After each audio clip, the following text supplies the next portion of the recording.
Ustaz, wanita apakah lebih baik sholat di tarawih di rumah atau di masjid? Yang benar, wanita yang terbaik sholat di rumah. Kata Nabi SAW, la tamna'u ima Allahi masajidallah wa buyutuhunna khairun lahun. Janganlah kalian melarang para wanita ke masjid, tetapi di rumah lebih baik bagi mereka. Wanita kalau sholat tarawih di rumah lebih afdal daripada kalau dia sholat tarawih di masjid. Seluruh keutamaan yang diperoleh laki-laki kalau ke masjid diperoleh juga oleh wanita tatkala di rumah. Contoh, lelaki kalau ingin dapat pahala 27 kali lipat, 27 derajat, dia harus ke masjid. Itu laki-laki.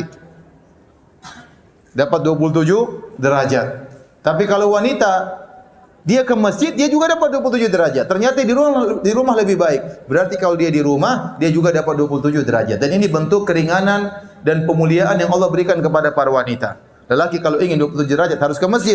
Perempuan tidak perlu, di rumah sudah cukup. Lelaki kalau ingin salat supaya dapat pahala salat semalam suntuk, kata Nabi SAW, man shallama al-imami hatta yansarif kutiba lahu qiyamul lailah. Barang siapa yang salat bersama imam sampai selesai, bagi dia pahala salat semalam suntuk. Ini laki-laki ke masjid. Perempuan di rumah dia dapat pahala semalam suntuk. Kenapa? Karena salat di rumahnya lebih baik daripada di masjidnya.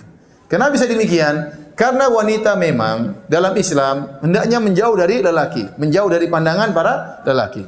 Makanya di zaman Nabi SAW tatkala di masjid, Nabi berkata, khairu sufufir nisa akhiruha wa syarru sufufin nisa awaluha. Kata Nabi SAW, sebaik-baik safnya para wanita yang paling belakang. Kenapa yang paling jauh dari lelaki? Dan seburuk-buruk saf wanita dalam salat adalah yang paling depan, ya. Kenapa? Karena wanita memang sebaiknya tidak banyak menjadi pusat pandangan para lelaki. Oleh karenanya para ulama mengatakan bisa jadi wanita ingin sholat di masjid. Karena kalau dia sholat di rumah mungkin dia malas-malasan, hafalan Qur'annya tidak ada, ya. Hafalan cuma 3 qul, ya. Sekarang sudah 4 qul, ya. Qul huwallahu ahad, qul a'udzu birabbil falaq, qul a'udzu birabbin nas, plus qul ya ayyuhal kafirun, ya. Setelah itu enggak ada lagi qul yang lain, enggak hafal, udah bosan Ustaz. Saya kasih saran, kalau seorang wanita tidak punya hafalan banyak, dia boleh sholat malam sambil baca Quran, nggak ada masalah. Sambil pegang mushaf, nggak ada masalah. Ini diperbolehkan oleh para ulama. Ustaz, tetap saja saya jadi malas, ngantuk aja kalau sholat di rumah. Ya udah ke masjid, nggak apa-apa. Nggak apa-apa. Meskipun di rumah lebih baik, tapi wanita dibolehkan sholat di masjid. Dengan syarat, tidak boleh berhias tatkala ke masjid.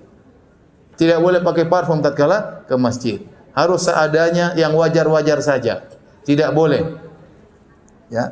Sampai sebagian ulama mengatakan wanita yang terkenal cantik tidak boleh ke masjid. Ya.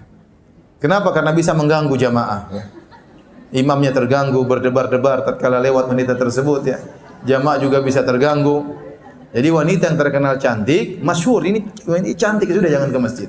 Kalau dia ke masjid, dia berusaha pakai cadar supaya tidak dilihat oleh orang. Ya. Kalau yang pas-pasan wajahnya terserah. Boleh.